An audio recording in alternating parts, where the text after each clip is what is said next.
Quilty friends. Today I'm working on 2025 Designer Mystery Block 4, and it was created by Sherry McConnell from A Quilting Life. You probably are familiar with her. Sherry and Chelsea, their fabric lines from Moda. Love Sherry's fabrics, love her patterns. It's beautiful. She creates things that I just enjoy working with. I've also got my finishing kit pieces ready to go, and that's by Jocelyn. I believe she's at Fat Quarter Shop. So, just give you a preview here of what I got cut. I don't know if I can tilt it without it sliding. Let's give it a try. Got all my pieces. There goes one. And you'll notice that I've labeled them, but I'm running out of alphabetes, clips with numbers and letters because I've got so many projects going on right now. But what I do, I just took a Sharpie marker, and if a clip didn't have a character on it and I needed a character, I wrote it in with a Sharpie. There's my B. Okay, let's get started on our block 4 for Designer Mystery. Looking at it, it looks intimidating, but let's see how it goes. Okay, the first thing we've got to do is make some half square triangle units. To make the half square triangle units, we are using pieces F and pieces A. I love the little birdhouse print.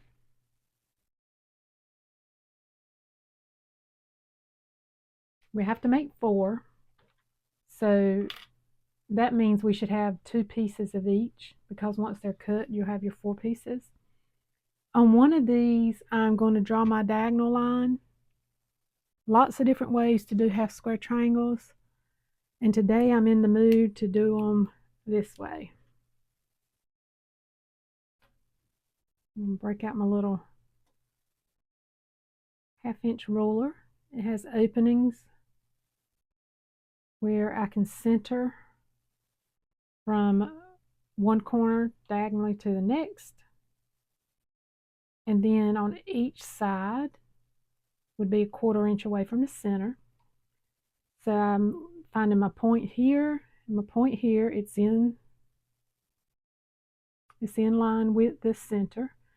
Now I'm just going to mark my 1/4 inch on both sides. I am using a friction fine liner, kind of like a marker / felt tip pen, but it is erasable. And when I say erasable, I'm just saying heat makes the lines invisible.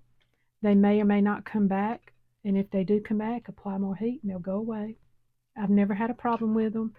In fact, I use so much starch, the line is usually sitting on the starch and washes off. Now with this background fabric, you want to make sure you're marking on the wrong side.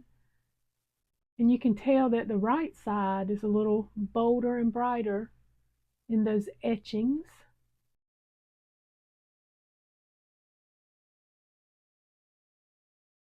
Now we're going to place right sides together. You can pin these if that helps you. Do whatever you need to do. I have changed my foot to my open toe. I had my 1/4 inch seam allowance foot on there, and that would not have worked.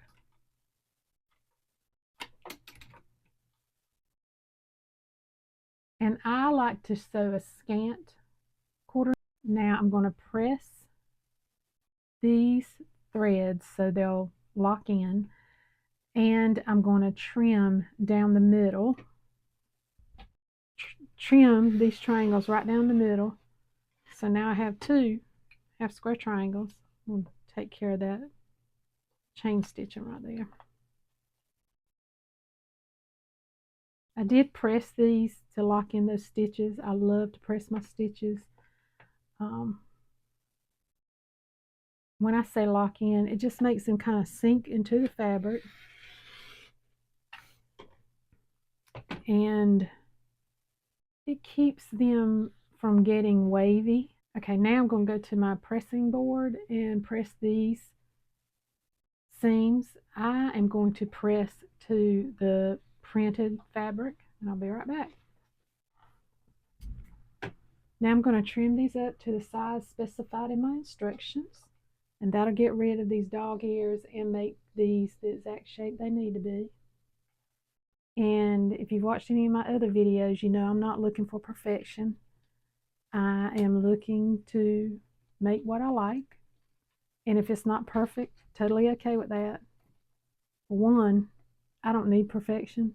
For two, I'm growing my skills and learning. But I'm lining my diagonal line up on the diagonal seam and making sure my corners point to the corner as precise as it can.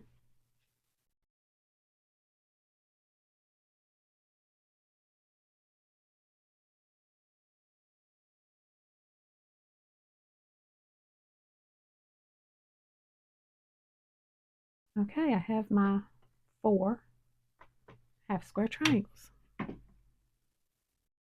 Our next step is to draw a diagonal line on our fabric eye squares. And I have 4 of those. So I need a diagonal line. This is also a friction pen, but it's a friction ink instead.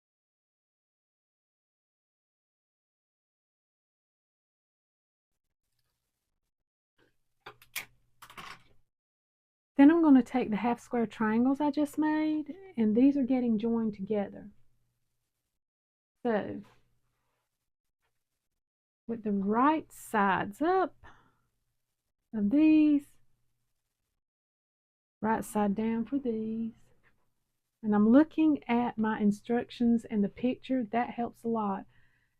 The pictures, especially with certain designers, and such as the case with this mystery designer quilt along from Fat Quarter Shop, the pictures are very beneficial to us. So it's asking me to take my half square triangle and my fabric eye, put it in the lower corner like this, and stitch. And again, I'm going to do a scant just because that's what works for me. So on all of these, I'm going to do from corner to corner on fabric piece eye, a little bit of a scant stitch.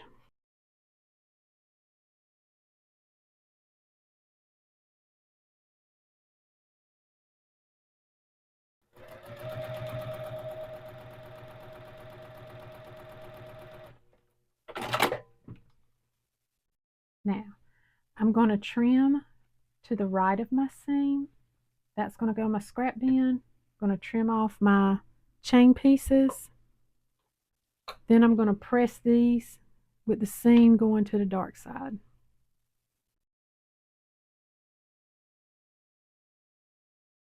Okay, that's how these look.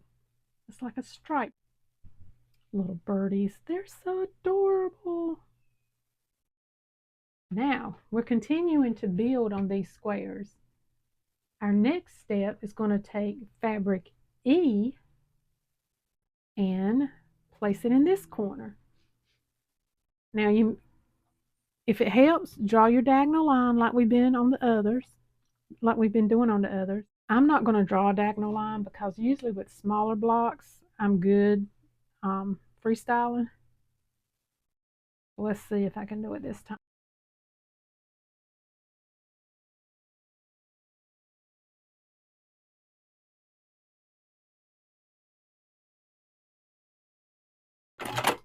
All right, same thing I'm going to do. I'm going to trim off the excess. I won't be saving this because it's just not enough to save for the scrap bucket.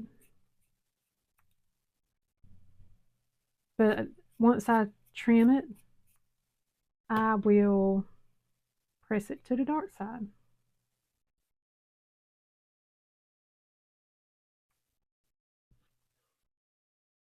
I recently saw on Fat Quarter Shop's website, they have their next mystery quilt, the 2026 one, up for pre-order. Not sure I'm going to do that one. I got to think on it. I love Camille Ross Kelly fabric, but I'm not a fan of kitty cats in my fabric.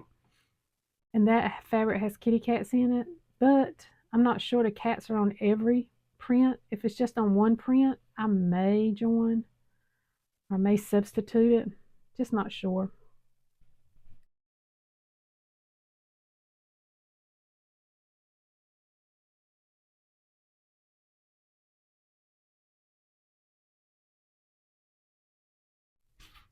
These are really cute blocks.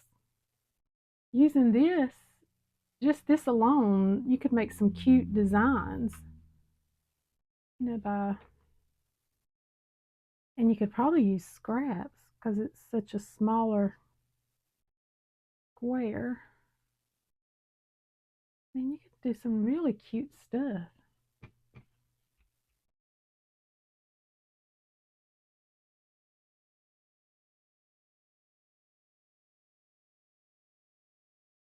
You could even calculate measurements so you could do it on a larger scale. These are cute. Alrighty, on to our next step. We're going to make 4 strips or strip sets, whatever you want to call them.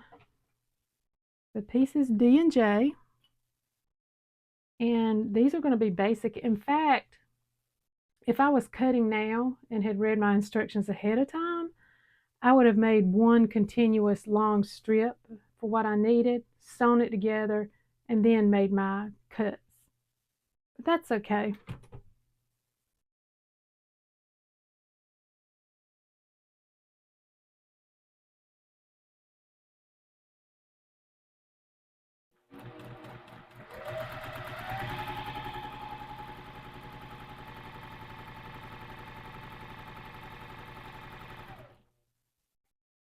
Okay. I have my 4 pieces almost done. They're halfway. At this point I can press, or I can press at the end.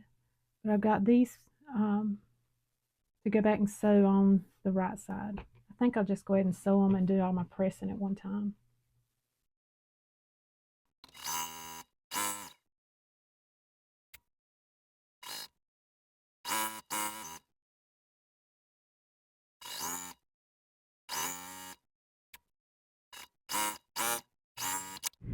I'm back. Got these pressed. Now we need to take piece K, and with the right sides facing, layer a fabric K square onto the end of the units we just made, these. So what that looks like, let's get our diagonal line drawn first.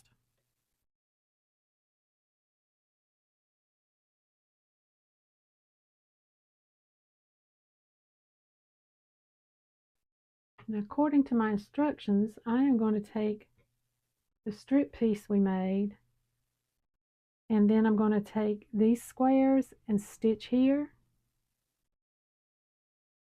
and then stitch here. You do want to make sure you do each of the 4 pieces in the same order, because if you notice there's some overlap here, and if the overlap doesn't bother you which way it's going, fine. But if you want it all to be consistent and go in the same direction, do your left side first, then your right, or vice versa. You also want to make sure your point is going from the inner portion of this to the outer on both sides. You want them to go the same direction. What you don't want to happen is have them parallel. You're not going to get the right result. They both need to go from the inner to the outer. Now you may want to pin this, and go right ahead if you do. But you want your edges to match up.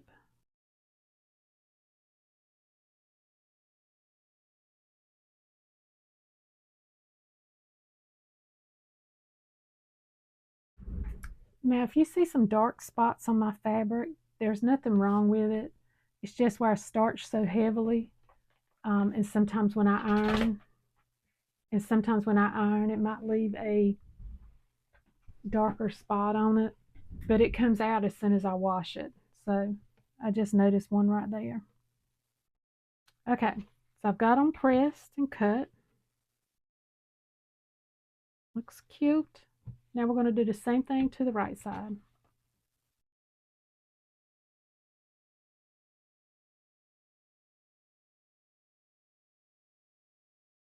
And here we are. I call these fancy flying geese. They're beautiful. Now, because I stitched my triangles on the left and then on the right for each one, this is what I was speaking to about the overlap. Now, if it doesn't matter to you, if some are right over left and some are left over right, then you don't have to pay attention to that piece. But if you want them all overlap in the same direction, make sure you sew all of them on one side, and then the second ones you sew all of them on the other side. Pretty. Now we need our fabric B squares and our fabric G squares. We're going to make some more half square triangles.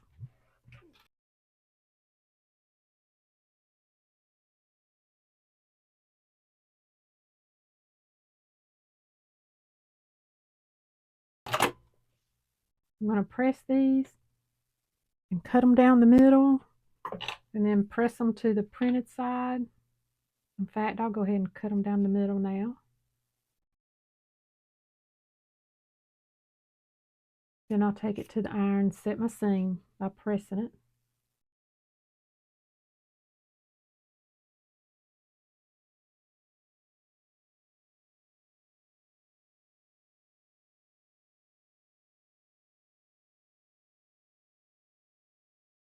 We have those half square triangles made. Next, guess what? More half square triangles. We're going to use our piece B and piece H and make 4 half square triangles.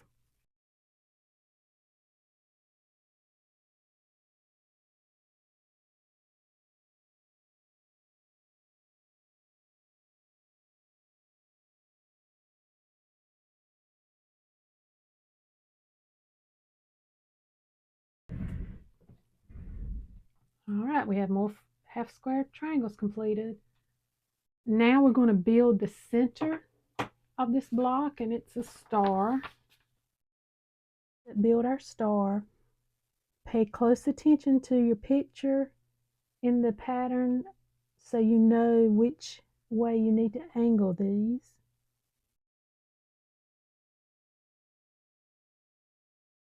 And I go back and double check because I don't trust myself.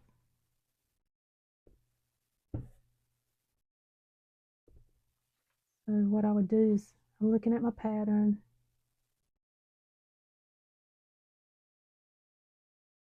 Okay, that looks good. Now my other half square triangles.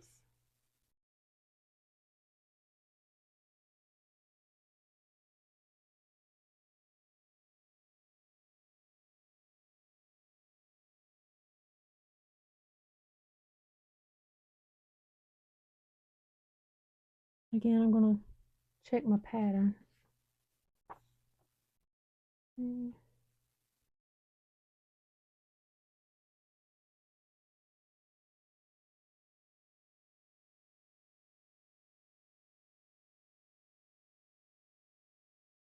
Yep, that looks good. And I'm going to keep building it out.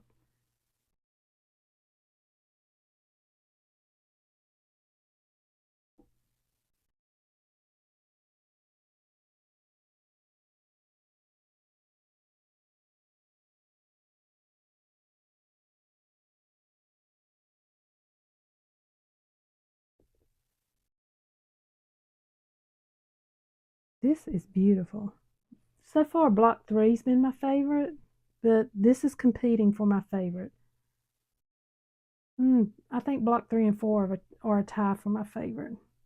All right, now I'm just going to start stitching these together to make my block. And the first thing I'm going to do, I take it by section. So first I want to build my center. I'm going to sew these three, then these three, then these three. Then I'm going to connect this line or this row to this row and this row to this row. Then this block will be sewed together. So 1, 2, 3, 1, 2, 3, 1, 2, 3. And once I have those 3 rows, I'm going to connect them top to middle, bottom to middle. And what that'll give me is the proper width I need to sew these side pieces on. Okay? Let's get started. I had to sneak into my snacky quilter stash. So, snack time. All right, I'm going to start stitching my rows. Fortunately, the way I press these, my seams will nest. So that's a good thing. And that just means that one side, the seam is going to the left, the other side, seam's going to the right, and they'll slide up against one another and lock in place. And you can pin.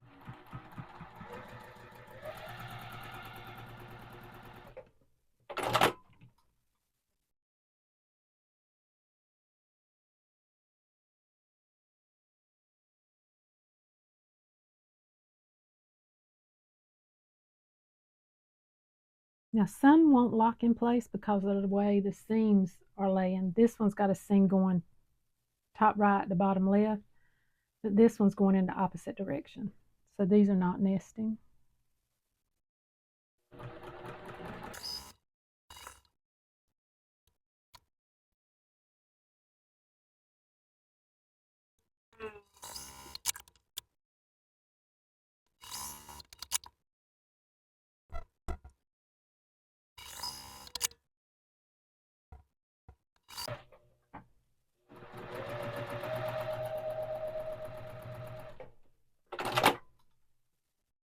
And I'm just giving it a quick eyeball to make sure everything's looking right.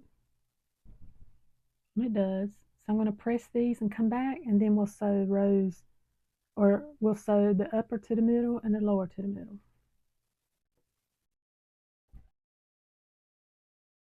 Taking one more look to make sure everything's in the right direction. It looks good. I am going to pin this time because this is a smaller square with a lot of seams to match up.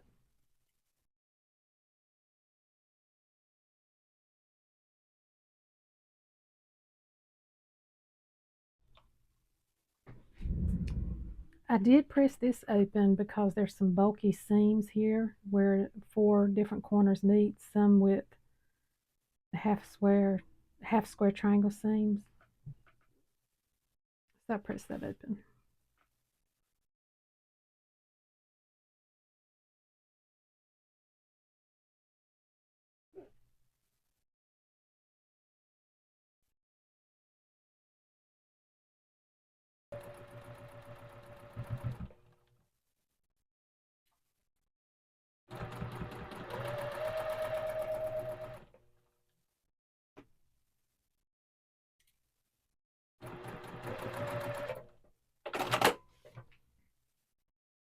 And I'm pleased so far with how my points are coming out. Okay. Looking good so far. Now I'm going to build out the center row by now attaching the fancy flying geese to the sides.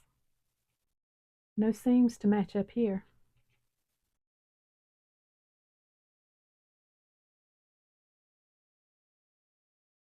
But because of the bulkiness, I do want to give it some pins and want to make sure I don't lose my flying geese points.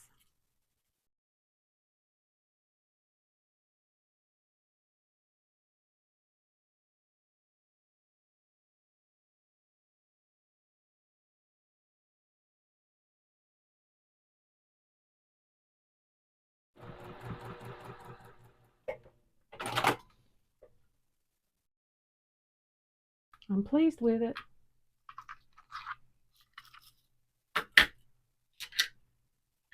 So now I'm going to press. Looking good. I pressed towards the flying geese. So now back to our board.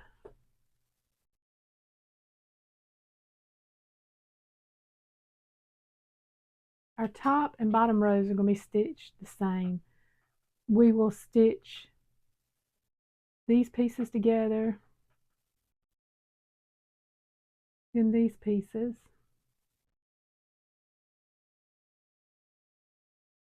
this to this, this to this. And for these, I'm going to press the seam towards the flying geese. The seam above it that I'm going to join it to, it's pressed towards the flying geese as well. Yeah, that'll work. Because the seam it'll connect to is pressed towards the right. So when I stitch this and press it, I'm going to press that seam towards the left so they'll lock when it joins up here. So top and bottom rows the same. You connect your corner squares to your flying goose.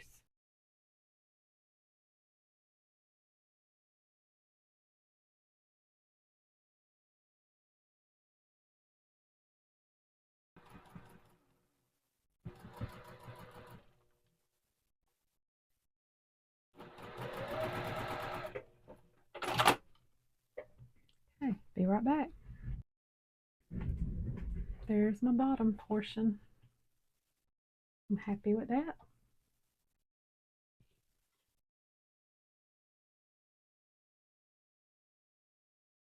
I just need to finish the top. I'm going to do it the same way we just did the bottom row. Just pay attention. Pay attention to the orientation of your blocks.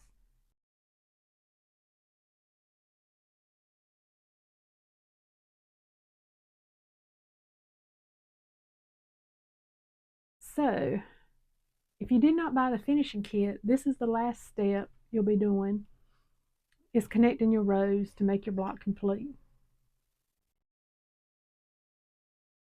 So in the top row to the middle, bottom row to the middle, you want to pay attention to align your seams that are here and here.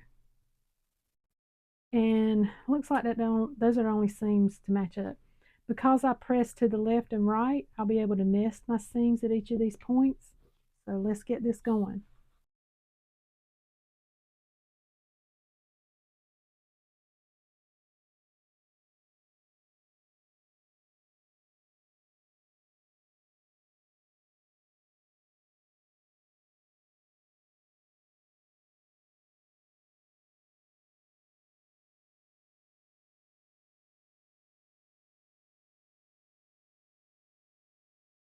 And there is our finished block.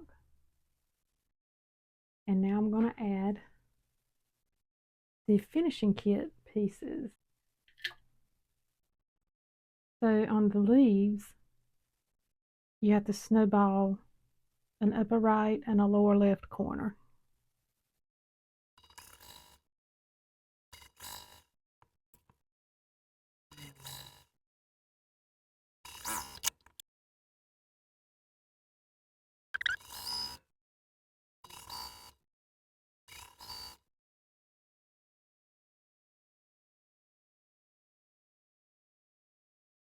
Oops, I almost stitched that to the wrong side.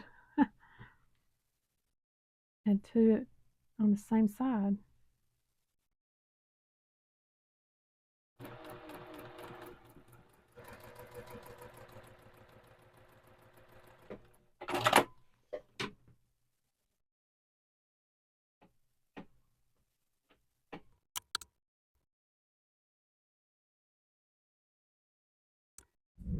Got all those ready.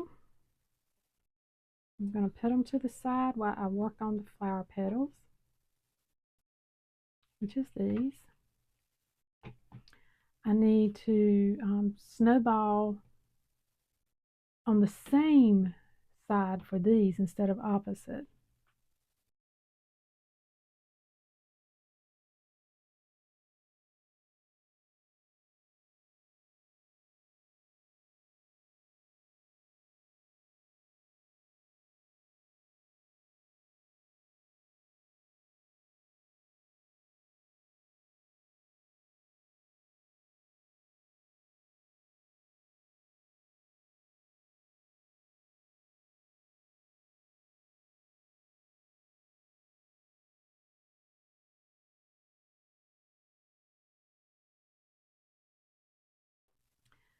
Now, for each side, you'll have 2 petals connected.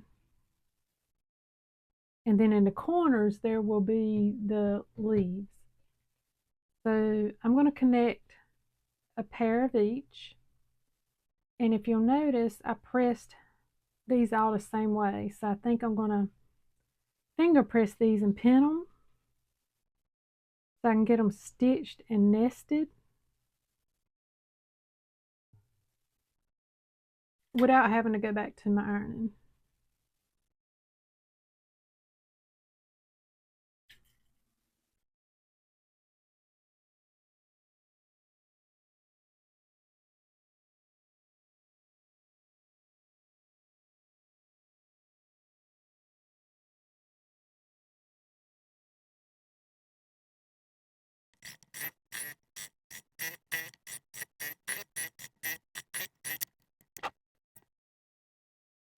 Okay, 2 of these will be the sides, and 2 of these will be for the top and bottom. For 2 of these, at each end, put your leaves. I'm going to set 2 of these aside. I have 2 here.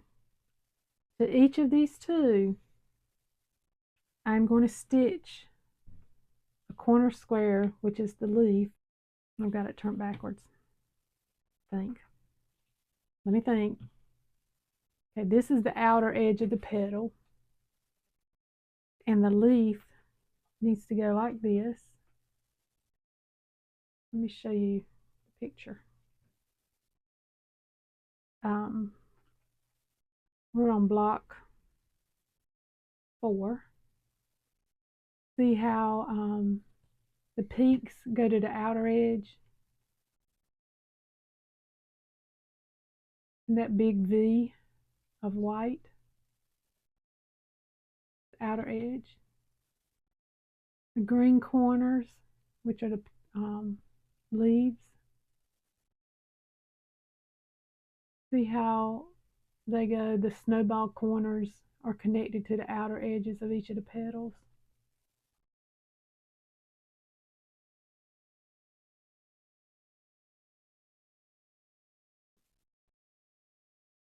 So I'm going to stitch those for 2 of these.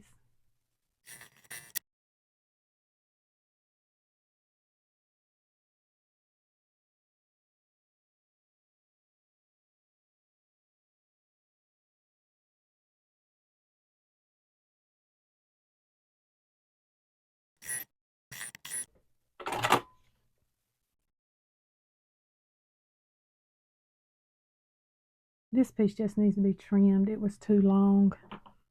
Now, this is a little bit needing, it's a little bit uneven, but it's because some of the pieces had some extra length to them, it looks like. I'm going to just take a ruler and trim that up, but it's fine. Since it's such a long piece, I am going to pin it.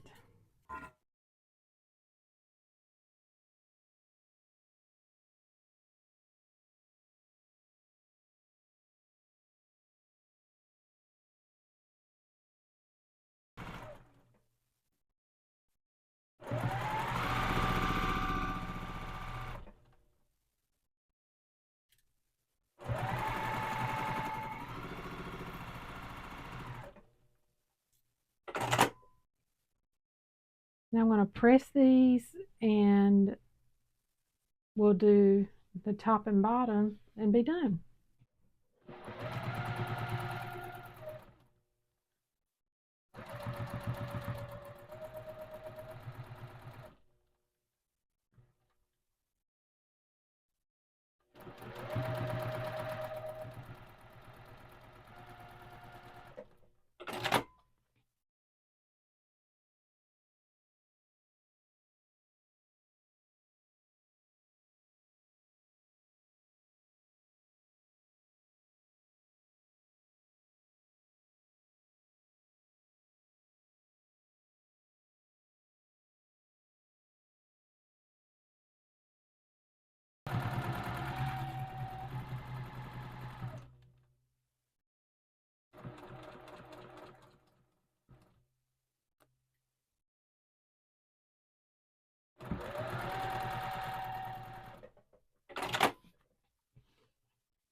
Okay, Quilty friends, I've got it done. And I didn't lose any points per se, maybe a smidgen here and there, not many. What do you think? And here you can see my back.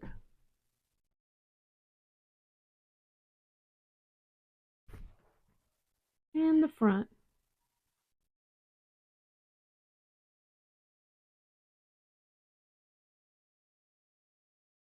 So I really like this block. I would say it's my second favorite so far of the four. My very favorite is the one we did last month. And you see, that's just beautiful to me. I love these little crowns and then the X there. It just kind of looks like the bursting of a star. I just think that's so pretty. So this was month one. And month two, no, I've got them backwards. This was month one, or block one, block two, so one and two, block three, my favorite. Block four is my second favorite. Okay, I have another design wall that's more suited for this, but I had to come up with something creative because that one's full right now with another project or two I'm working on. I've got too many projects going on. But here are the four blocks. Are you doing the block of the month for mystery, designer mystery? Let me know your thoughts. See you next time. Bye, Quilty friends.